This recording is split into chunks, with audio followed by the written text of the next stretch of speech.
सुनील पवार, गाव ब्राह्मण शेवगे। माझं शिक्षण BE mechanical engineering Sinhagad academy of engineering Kondhwa Pune येथून झालं आहे। तर मी एक नवीन पेटेंट आणि संशोधन केलं आहे, त्याच्यावर मला पेटेंटसुद्धा गव्हर्नमेंटकडे पब्लिश झालं आहे आणि आजपासून मला 20 वर्षासाठी त्याच्यावर एकाधिकार पण मिळाले आहेत। तर माझं संशोधन जे आहे शेतीसाठी खूप क्रांतिकारी असं ठरणार आहे। या संशोधनामध्ये मी एक नवीन ऑर्गॅनिक हायड्रोजल फॉर्म तयार केलेला आहे। तो पूर्णपणे स्टार्च मटेरियलपासून मी बनवला आहे। तर स्टार्च मटेरियल म्हणजे मक्याची जी काही पावडर असते त्याची जी वॉटर होल्डिंग कॅपॅसिटी असते मी ती एका युनिक टेक्नॉलॉजीने एनहान्स केली आहे। साधारणतः जी नॉर्मल स्टार्च असते त्याच्यापेक्षा 267 पटीने त्याची जी काही पाण्याची साठवण क्षमता आहे ती माझ्या टेक्नॉलॉजीने इन्क्रीज करतो आणि तो जो फॉर्म्युला आहे, जो केमिकल म्हणजे जो काही कंपोनंट जैविक फॉर्म्युला आहे तो मी शेतासाठी लॅबोरेटरीमध्ये पण टेस्ट केला आहे। तिथे पण मला 100% रिझल्ट्स आले आहेत आणि ऑन फील्ड शेतामध्ये पण मी आता मोठ्या पिकांना पण घेतलं आहे, तिथे पण मला पूर्णपणे यश मिळालं आहे।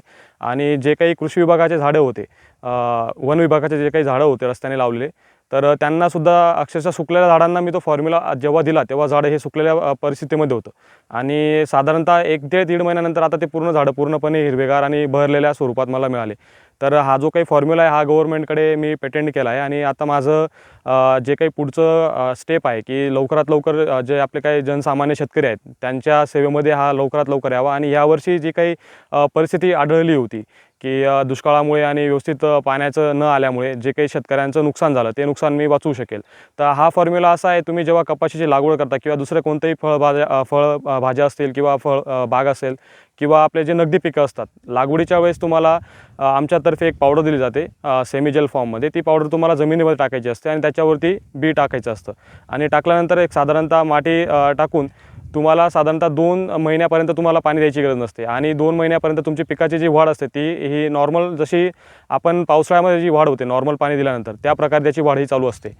आणि याचा अजून जो काही दुसरा फायदा आहे, जे काही फॉर्म्युला मी डेव्हलप केला आहे तो पूर्णपणे जैविक आहे आणि त्याची जी सेल्फ लाईफ आहे म्हणजे त्याची जी काही जमिनीमध्ये राहण्याची क्षमता आहे ती 6 महिन्यापर्यंत आहे। म्हणजे एकदा तुम्ही दिलं तर ते 6 महिन्यापर्यंत काम करू शकतं आणि समजा तुमचा 2 महिन्याचा जो काही कालावधी आहे तो संपल्यानंतर तुमच्या विहिरीमध्ये जर पाण्याचा सापटा असेल किंवा तुमच्याकडे जर पाण्याची अवेलेबिलिटी असेल बाहेरून, तर तुम्हाला फक्त महिन्यामध्ये 10 ते 15 मिनटं त्याला पाणी द्यायचं आहे ठिबक सिंचनाद्वारे, तरीसुद्धा त्याची जी काही रिचार्जिंग प्रोसेस आहे ती पूर्ण होते आणि परत तुम्हाला 1 ते दीड महिना परत तुम्हाला कालावधी मिळतो।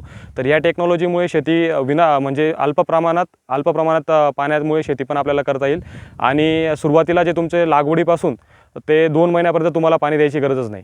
आणि हा जो फॉर्म्युला आहे पूर्णपणे सेंद्रिय आणि जैविक असल्यामुळे हा जमिनीत 6 महिन्यानंतर ऑटोमॅटिक विघटित होतो आणि ते विघटित झाल्यानंतर त्याचं जे काही कन्व्हर्जन आहे ते NPK म्हणजे नायट्रोजन, फॉस्फेट आणि पोटॅशियममध्ये कन्वर्ट होतं। याचे मी जे काही प्रूफ्स आहेत ते सॉईल टेस्टिंगमध्ये आम्हाला मिळून आलेत। तर यामुळे शेतकऱ्यांना डबल फायदा मिळतो की तुम्ही जे काही मटेरियल देताय तुमच्या याच्यामुळे पाण्याची अवेलेबिलिटी पण पूर्ण होते आणि पुढच्या वर्षी तुम्ही जेव्हा नवीन पीक घेणार त्यावेळेस तुमच्या जमिनीची जी काही सुपीकता आहे ती पण मोठ्या प्रमाणात वाढते।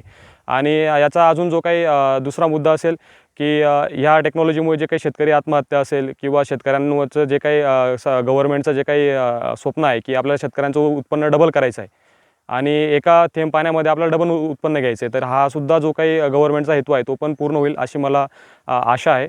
आणि यामुळे भारतच नव्हे तर जगातले जे काही जिथे पण पाण्याच्या दुष्काळाची परिस्थिती असते त्या प्रत्येक देशाला याचा फायदा होईल। उदाहरणार्थ तुमचं इस्रायल असेल, सौदी अरेबिया असेल, इराण असतील, या अशा सर्व देशांमध्ये आपल्याला आता शेती करणे पण यामुळे शक्य होईल। आणि हे जे मटेरियलची कॉस्ट आहे ती शेतकऱ्याला खूप परवडणारी आहे। आता मी जेव्हा म्हणजे ट्रायल बेसवर जेव्हा मी फॉर्म केलं तेव्हा मला एका एकरसाठी साधारणतः 1000 ते 1200 रुपये खर्च आला। जेव्हा आपण याला अजून मास प्रोडक्शन मोठ्या प्रमाणात जेव्हा करू तर याची किंमत आपल्याला अजून कमी करता येईल, म्हणजे 500 ते 600 रुपये पर एकरमध्ये आपल्याला ते रान लावता येईल। आणि आत्तापर्यंत पूर्ण जगामध्ये अशा प्रकारची टेक्नॉलॉजी अवेलेबल नव्हती, एवढ्या स्वस्त दरामध्ये शेतकऱ्यांना हे सोल्युशन अवेल करता नव्हतं येत। तर ह्या टेक्नॉलॉजीमुळे आता स्वस्त दरामध्ये शेतकऱ्यांचं उत्पन्नही आपल्याला डबल करता येईल आणि शेतकऱ्यांची जे काही आत्ता जी हलाखीची परिस्थिती झाली आहे पाण्यामुळे वेळेवर मान्सून न सेट झाल्यामुळे ती पण आपल्याला टॅकल करता येईल। धन्यवाद।